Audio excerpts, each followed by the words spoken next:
Hey guys, it is Monday here in West Virginia, so it's time for us to do our Mopar Monday. And I've got some oldies but goodies to unbox for you guys today. They're from Greenlight Collectibles, from their old Muscle Car Garage series and their Muscle Car Garage hobby collection. And they are all 1971 Dodge Chargers. And these are when they still took pride in their product and released like accurate muscle cars. Nowadays, they're not doing that. I don't know why, but when they released the 71 Charger Super B, the last one, it was actually an RT casting, and it had the louvers in the doors. But they just tried to hide them in a way. They didn't put the decals there, and they called it a Super B, and that's not right. The Super B had no indentations in their doors. They did not have those vertical indents that look like louvers. They had just flat, solid doors. And they used to have both castings, and it was really cool, but now they just don't take the pride they used to in their product, and it's a shame. But anyways, this is one of my favorite Mopars. Probably it's one of my favorite castings to collect for Mopar muscle, and that is your 71 Dodge Charger. RT, Super B, or just plain Charger SE. Any of them are fine with me. This is the oldest one I have here from their Muscle Car Garage series. There's a Series 3, if you can see that there, from back in 2007, 2008. The copyright is 07, as you can see here, which would probably make it an 08 release. And this tells you the cars that they had in this lineup. They had a 65 Dodge Coronet, 426, a custom 65 Dodge Coronet. So this is when they had released them in pairs, stock and custom, which is pretty cool. They have it of the Charger, the Coronet, the Cuda, then the Oldsmobile, 72 Olds 442, 2006 Camaro Concept, and a 2007 Ford Mustang GT. So they had custom and stock versions of all those cars in this lineup. And there's this guy here, and they also had all of the hood styles for these. I think M2 does also. The flat bald, well, not flat, but bald hood with no insert that usually was run on the SE. And then the louver hood, which was the, I think, basic option on an RT. They all had some kind of insert hood. So the louver was the basic one. The air grabber was the optional one. So this one came with the standard RT louver hood. Let's get him out and take a look at him. And these packages, I cut them open like a door on the back, as I usually do with the clamshells. And we'll get this out of here. And this is a really good looking car. My buddy in Cleveland has a Charger identical to this, same color, everything. And what's ironic is his car was originally a dark green. I forget what they call it, like Sherwood green or something like that. And they repainted it in Sublime or Sassy Grass, whatever you would call that, in 71 on a Dodge. I know Plymouth called it different than what Dodge did, but it was the exact same color.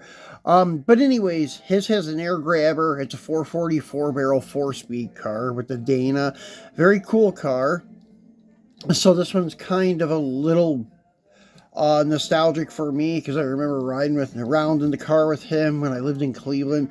This has been a long time ago, maybe 20 years ago.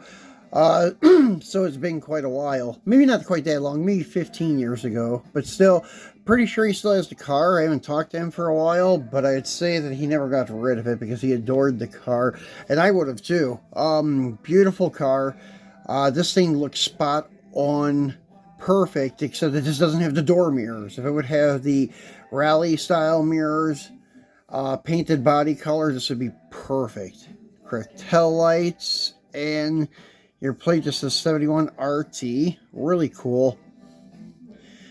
The only thing Greenlight failed at back then, besides not having side mirrors, but most didn't have side mirrors, so that wasn't even like a problem with most collectors up until maybe the past 5 or 6 years, because a lot of companies started releasing these castings with side mirrors and stuff. So a lot of people expect all of them to do it, which I'm one of them. So, but yeah, this was the one that was like an exception. We would overlook not having side mirrors, but a lot of people complained about the old Greenlight cars with these old extra wide tires, which, yeah, it does look bad from like the undercarriage perspective, or maybe from the front perspective, but from the side silhouettes it looks perfect. This car looks beautiful.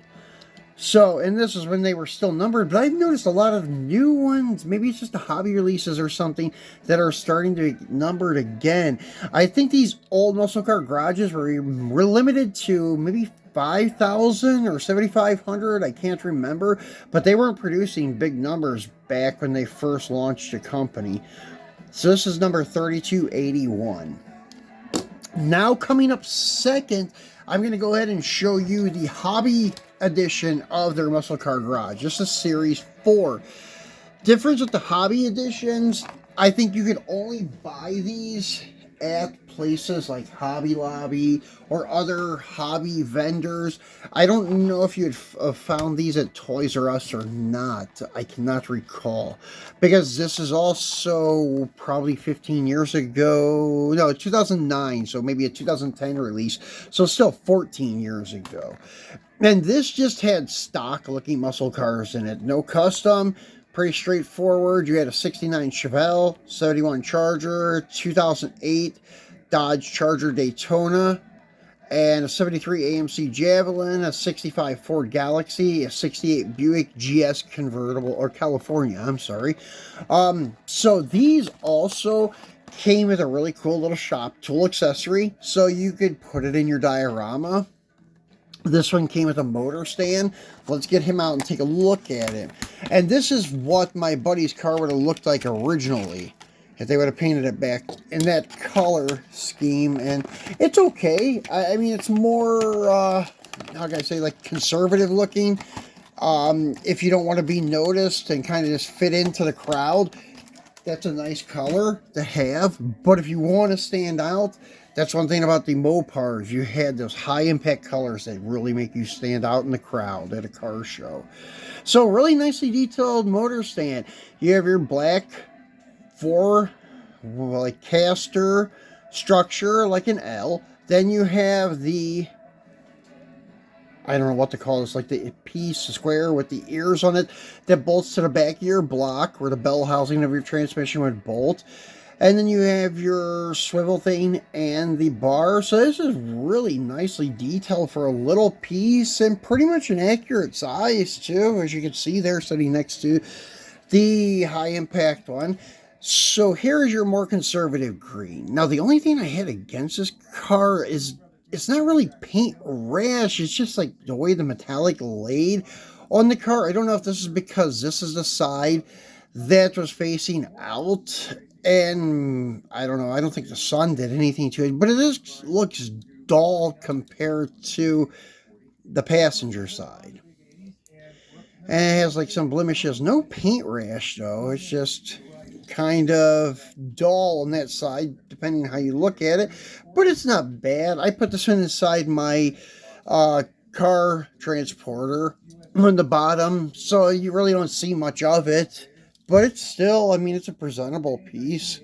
That's the only downside or complaint that I had about this car. Now, this one's running the Magnum 500 wheels instead of the Mopar Rallies. The Magnum 500 is like a muscle car universal wheel amongst all of the big names. Chevy used them, Pontiac used them, Mopar, Ford, they all use this style wheel. And one thing about this wheel in the hobby one, you can see that it is the correct tire width. Pretty cool. And this is a really low number, 180. And I didn't look, but I don't think even on the hobby collection, it doesn't state how many were made. Greenlight used to have a really cool web page with a forum where you could chat with other collectors and give your opinion. It probably still exists, but I don't know how much it's used now since we have a lot of social media platforms and stuff. But they used to tell you the production numbers on there if they were not printed on the box. Yeah, all it has is limited edition. So, pretty cool car. Happy to have that one. Then, last but definitely not least, is a Super B version. And as you can see, no louvers in the door like the RT has the louvers. And these are not just stickers on the door. These are actually indentations in the casting, how it should be. And if you have the new orange release with the white vinyl top that says it's a 71 Super B, it's not. It's a 71 RT. You can see the louvers there. They just didn't put the decals. So I don't know what happened, if they broke the mold for this one or what happened. But even the newer RT releases look like they're a little bit thick in the back end. Like the quarter panels are too thick. And one day I'll show you guys what I mean about that. But it just looks like the tire set way in. Like the quarter panel is a little bit thicker than what it used to be. I don't know if they retooled and just made one tooling. And they're trying to release Super Bs using the same mold they use for RTs, which is not good. But anyways, here you go with, this is your Muscle Car Garage Series 4. This is also released in 2008, 2007, 2008. And there's that website I was talking about, www.greenlighttoys.com. And this tells you their lineup that they had. They had a 63 Chrysler 300, a 64 Plymouth Fury Max Wedge, which is a really nice casting. The 66 Dodge Hemi Coronet, another really nice casting. Actually, all of them are nice castings. And then your 71 Dodge Charger Super B, your 2006 Dodge Charger SRT 8, and a 2006 Dodge Challenger Concept. So, let's get him out and take a better look at him.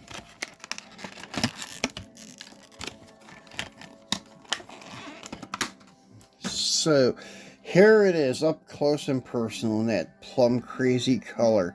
Looks really good. This has your air grabber hood. Comparing to these other two that had the louver insert. Louver insert was just there for looks. It didn't really do any air intake at all. The air grabber, however, did. It was like ram air on a GTO or something. So this looks like really nice. Black stripe on the side is almost kind of ghosted in. You don't even really notice it. And what was cool about the stripe, it ended right before the front fender and wrapped around your cowl support, which is pretty cool. This is the exposed headlights, and as you notice, they did have a hideaway headlight option. Pretty cool. It's hideaways also. Yeah, so they took pride in like doing all of them with their options, and this is also a numbered casting. This is another low number, number 95. So, a couple low numbers there, especially for this purple one, because I think they made, as I said, between 5, maybe say between 5 and 10,000. The hobby collection probably more along the lines of like 3 to 4,000 of them. But I'm not sure. As I said, you may be able to find exact production numbers on that website.